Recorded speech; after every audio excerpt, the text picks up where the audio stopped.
Hello everyone, welcome to my channel. Today we are going to see about lateral pharyngeal space infection. First, let us see the gist of this topic. Today we are going to cover about the boundaries of lateral pharyngeal space, and then what are the contents of lateral pharyngeal space, what are the teeth involved in lateral pharyngeal space, and the neighboring spaces of lateral pharyngeal space, and what are the source of infection, the clinical features of lateral pharyngeal space infection, and the treatment of the lateral pharyngeal space infection. Now let's move on to the topic. First, this lateral pharyngeal space, this is in the form of an inverted cone or pyramidal shape. That is like this. It is in the form of an inverted cone or pyramidal shape.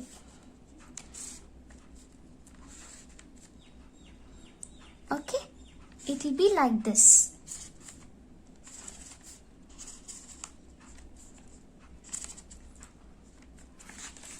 It will be in the form of an inverted cone or pyramidal shape. Alright, now let us see what are the boundaries of lateral pharyngeal space infection. Now, what you could found anteriorly. Have a look at this diagram. This will be your medial pterygoid muscle.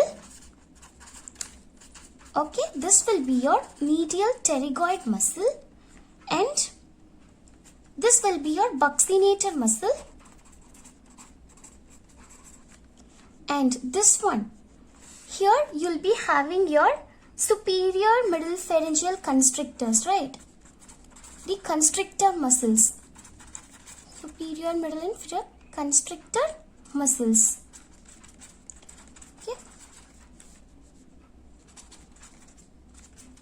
Superior, middle, inferior pharyngeal constrictor muscles, and this will be your parotid gland.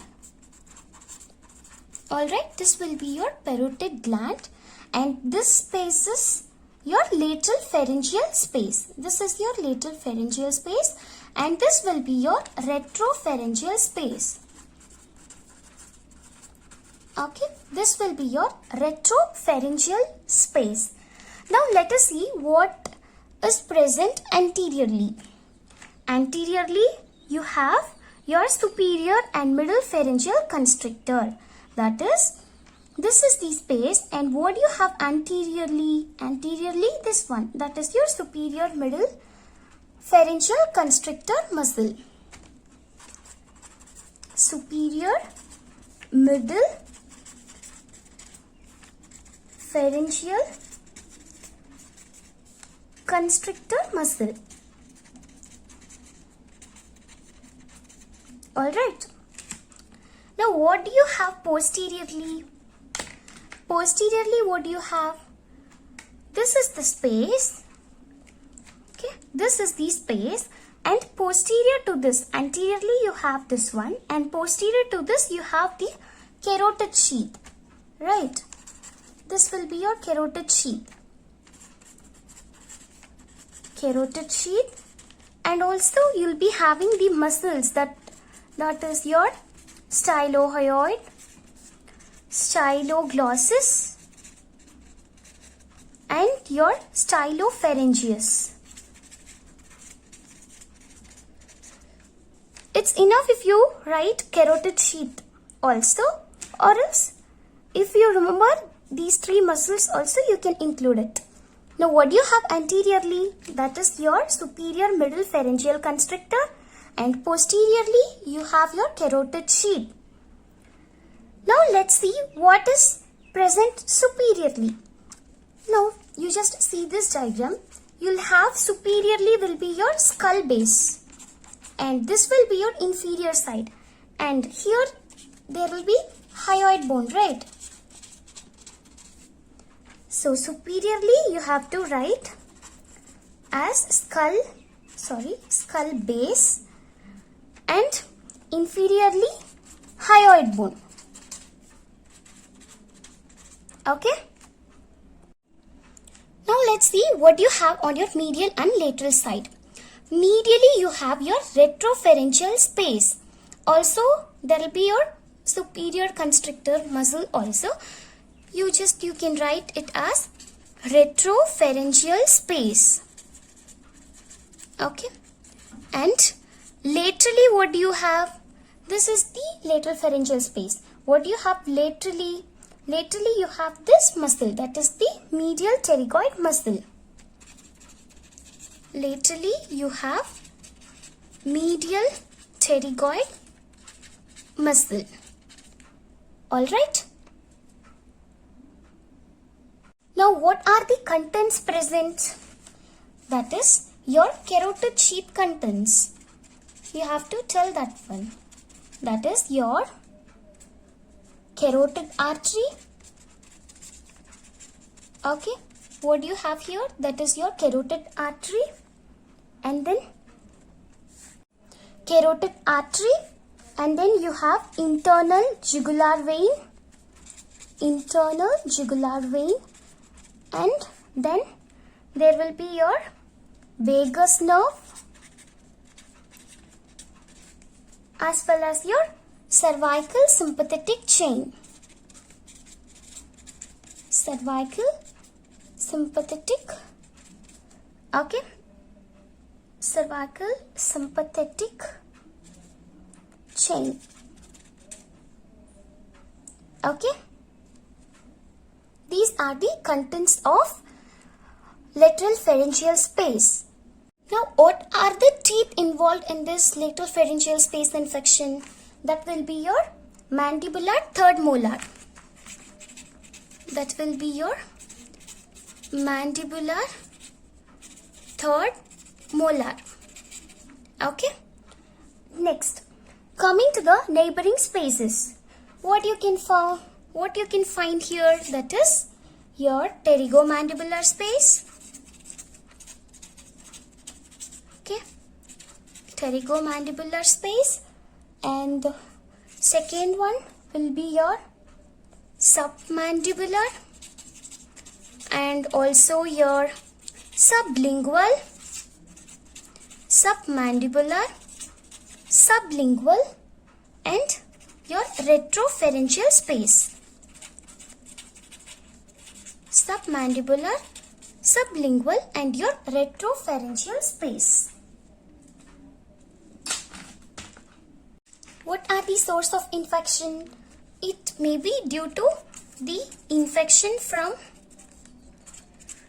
mandibular teeth. Okay, infection from the mandibular teeth, and also the infection from the other spaces. These are the source of infection. Alright, now let's see what are the clinical features of lateral pharyngeal space infection.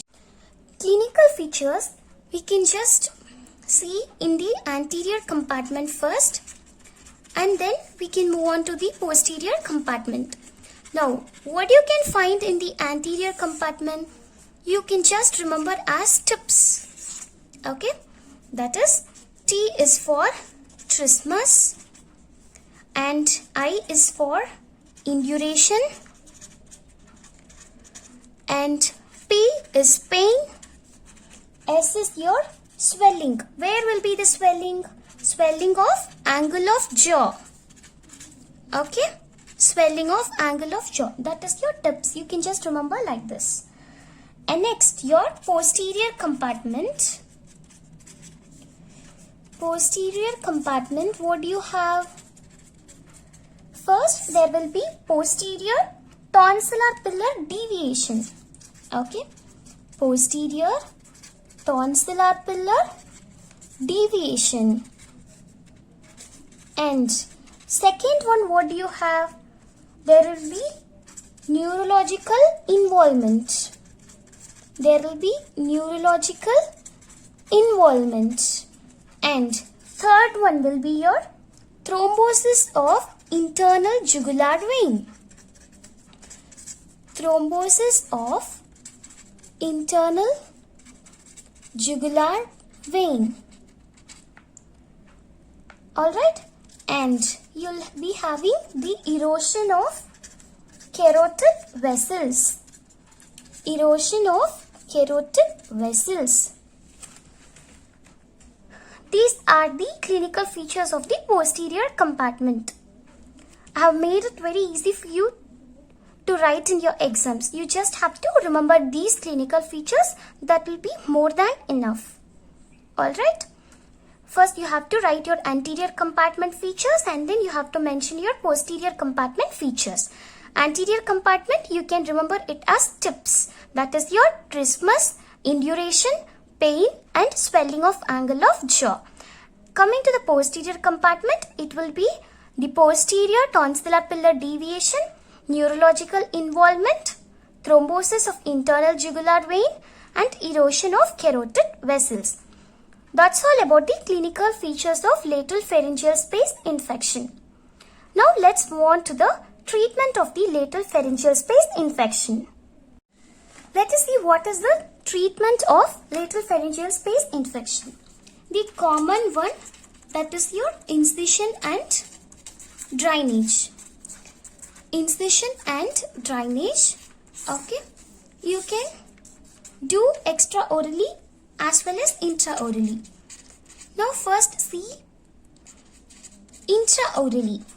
Okay, if we are doing the incision intraorally, then you have to do it at the pterygomandibular raphe. Where? At the pterygomandibular raphe.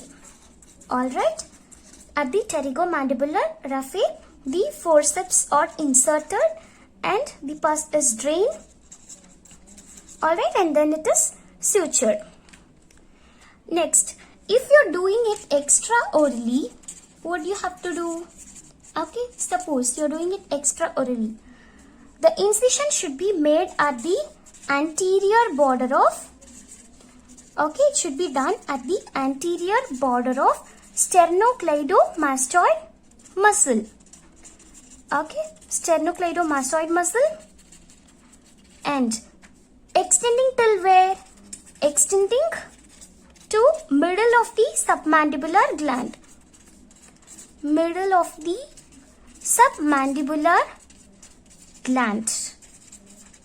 Okay, and then the hemostat is inserted into the mandible, and then drain is placed, pus is evacuated, and it is sutured. Alright, intraorally it should be done at the pterygomandibular raphe and extraorally at the anterior border of sternocleidomastoid muscle, extending to the middle of the submandibular gland, and the hemostat is inserted into the mandible. These are the treatment of lateral pharyngeal space infection. Okay.